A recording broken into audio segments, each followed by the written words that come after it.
Thank you for tuning in and checking out another episode of Unlucky, a memoir. My name is Kat. Everyone has a story. This one just happened to be mine. Welcome back. I got an alert this morning on my phone telling me it's been 1 year since I started this little, whatever this is, since I started Unlucky. And it's gone by pretty quick. And I know I've gained so much from doing these videos. And I hope those of you who I don't communicate with or talk to that have watched these videos gotten something out of it. I know the people that I see that do watch really enjoy them and like the messages. So starting this video off with some gratitude. I'm grateful that I still have people interested in what I'm saying a year later. It's been a little bit of a journey. A lot's happened this past year, but it's been good overall. I appreciate where I'm at. I'm grateful for where I'm at. And also, like the hat I'm wearing, tonight is night one of the Unfiltered event, Flatirons Community Church. And last year was amazing. So expectations are that this year is going to be just as amazing. There's going to be really good people there, good friends, good community. So regardless, I'm going to enjoy myself. It's going to be a good time. And this year it's two-part. We're doing tonight and tomorrow morning, dinner and then breakfast tomorrow. Scott Nichols, Joby Martin, of course, Jim Bergen, our lead pastor, plus some other of our pastors are going to be doing breakout groups and stuff like that. But it should be a really cool, interesting time. With that being said, there was something that it's been kicking around for a while, and I talked about this person previously and the influence they had on me turning my life around, repenting, turning 180. And a lot of it comes because he didn't come at me with judgment or condemnation or telling me what I had to do or what I needed to do. He was just showing love and kindness. And that's what I try to model now when I'm dealing with anybody. It's generally love and kindness. And just an incident this past week with one of the clients, I just came to them and spoke to them. I don't raise my voice. And just explain them, like, yeah, you can't do A, B, or C, whatever it was. And the person just tried to justify it with, yeah, but I go, I understand what you're doing, and that's fine. I'm not yelling at you. I'm just explaining you can't do that. I mean, he was already having a bad day, and he just flew off the handle, lost his cool.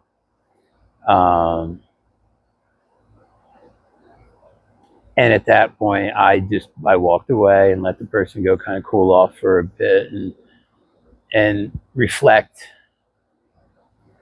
And in all honesty, I didn't expect anything other than maybe him deciding to leave the program, because that was one of the threats that were made in the midst of all this.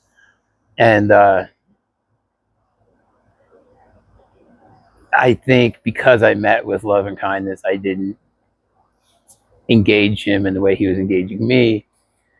I kept my voice calm and explained things, didn't tell him what he needed to do, or, I left the ball in his court and just explained, these are the rules. My job is to enforce these rules here, and it's your choice. The door, it's an open door. It's your choice to be here. And about an hour and a half later, he knocked on my door and apologized. And a lot of that was because I didn't meet his energy. I kept the energy low. And regardless of how I feel about anybody, I want people to succeed. I don't want them to suffer through addiction, if at all possible. If I can lead them another way or help them, I want them to. I want people to succeed. And I think that energy comes across. So I model that behavior after the man who pulled over one day when I was out panhandling, flying my sign, trying to get enough money to get through the day. And again, I remember he was driving a Porsche Cayenne, and he pulled over. He went through the intersection that I was at to the other side and pulled over and parked. And right away, my brain went negative because I was so used to being crapped on and negative things and people always having something bad to say, that I was just like steeling myself to be ready for whatever negativity he decided to present. And when he didn't meet me with that, I was caught off guard and taken aback. This, of course, is the gentleman I mentioned in a previous video, Brother Ron, or Philly Ron. He used to help me and my partner out a lot. But when he approached me, and I'm sure I was tense because, like, yeah, I have thick skin, but after a while of people just yelling at you when you're just, you're already so low on the ground, just kicking you while you're down, it hurts, and it gets you to want to react. And I've done a lot of work in this past year, 2 years, on getting out of the emotion phase of just reacting and sitting, thinking, developing a thought, turning that thought into feeling, that feeling into thought, and then acting on it. But at this point in my life, I wasn't there. And I really was just steeling myself to have to, defend myself in whatever way verbally. And when he walked up to me, he said, "Can I pray with you?" And I'm like, "Oh." Like, so it dismantled that armor I had up pretty quickly, and I had to turn into let's kick in the niceties here. So I'll let him pray with me and try to win him over. So hopefully he gives me a couple bucks before leaving. And we had a decent conversation, which part of my brain was like, I'm missing all these cars going by that might want to give me money, but I'm going to give my attention to this person because he didn't come up with judgment or condemnation. He came up with love and kindness. And so I spent a good 15 minutes or so in a conversation with him. And he did give me money. He gave me, I think it was a couple $100, $200, something like that. So that was a decision. Like you said, you can look back on these things in hindsight and be like, oh, well, that was just, a lucky decision or, whatever. And like I said in the beginning, that I realized later my life had nothing to do with luck. But for some reason, something told me to stay and talk to him. And he gave me a decent amount of money. And I remember telling my partner, hey, this guy pulled up, man, and came to pray with me and gave me the $100, $200, whatever it was. And he goes, oh, that's Brother Ron. I'm like, what? You know him? He's like, yeah, he comes by all the time. So I'm like, okay.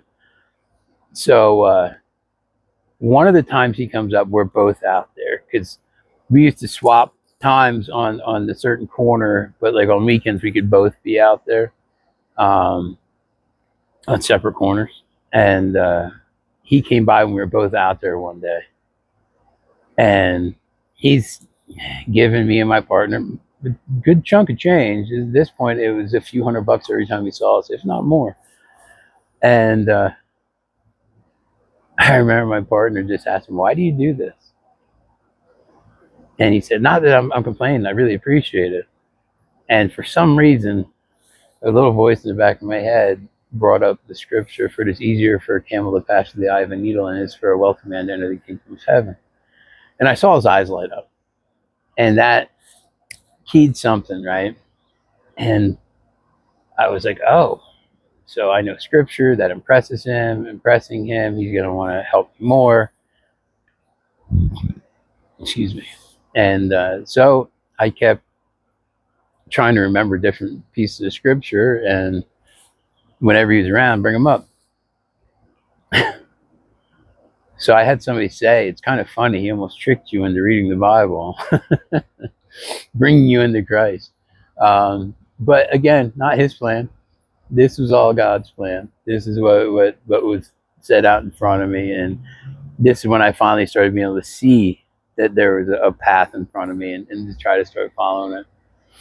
So the fact that he didn't judge me and saw potential in me that I couldn't see is what got me to where I'm at today. Because if I never met him, who knows how that would have unfolded, right? So I needed somebody to see me as more than just pathetic, needy. Somebody to remind me of who I am and what was underneath, instead of what I was portraying. Because at that point in time in my life, I was a junkie, and I was going to die a junkie, and I was worthless, and this is all I was ever going to be, as a drug addict who's going to die alone. But something about the interactions with Ron changed something. It let me know there was more underneath there, that I was more than the labels I was attaching to myself. Because remember, like I said this a while ago off of a video I'd watched, and it's like everything will be stripped away, right? My job, all of those things can be gone. Like they're all just here for a season, and they don't mean anything. Like they make life easier, but they don't mean anything in here. They don't mean anything towards purpose. And I needed to be reminded that I still had purpose, and he saw that in me and didn't just treat me as the labels I attached to myself. And I had a handful of other people at the time that had my back and really saw me and supported me in moving to be the best person I could be, the best version of myself I could be. And I'm so grateful for Brother Ron, for Terry, whose birthday was yesterday. Happy birthday. She was a huge part in seeing me as more than the labels that I attached to myself, and really helping me get moving on this journey. I think Ron planted the seed, and she helped with the execution. Because no matter what, like I found out, like, because I've had great intentions, I've had great ideas, I've had all those things, right? But without execution, they're just dreams. So the fact that she helped me execute what I couldn't even see was possible, like, those are two key points in getting me to where I'm at today. And I'm truly, truly grateful. And again, I'm so grateful for each and every one of you who jump in here and tag along and watch these videos I put up every week. And another announcement, I just did the This Is Your Wake Up Call podcast. It will be released on the 18th. Yeah, early in the morning, like 7 Eastern. But if you want to check that out, it's me just giving a truncated, quick version run through of my life story and having some questions asked. This is a recovery podcast, the Alcoholic Addict Codependent Tools and Resources for Recovery. The person whose podcast is an amazing person. She's with an organization that I've grown quite fond of, and look forward to supporting and helping in any way I can with that organization. So if you want to check that out, I'm going to try to put a link in the description down bottom. Go check it out, support that podcast. I know some of the other people that have done that podcast, and I still have to get back and listen to a bunch of the episodes, but the ones I did hear are just amazing stories. There's some really amazing things that go on in recovery, and it's really easy to get sidetracked when you're in active addiction or you have family members in active. It's hard to see the hope, the what could become, and it's possible because, like, if I did it, you can do it. If I did it, anybody can do it. Like, I'm telling you, like, if people were taking bets on who would be sitting here right now, it wasn't they weren't betting on me. So anybody can do this. It's just a matter of willingness and execution, and just don't give up. Like I was just telling somebody a couple hours ago that, like, when you're surrounded by crap, sometimes it's all you can see is crap. It's easy to start believing that land no longer exists and this is it. But just know, you just gotta keep moving, and you're gonna get to the edge and get through it. And there's something better waiting on the other side. Just don't give up hope. So please like, share, subscribe, all the things that feed the algorithm, and maybe get this video to more people.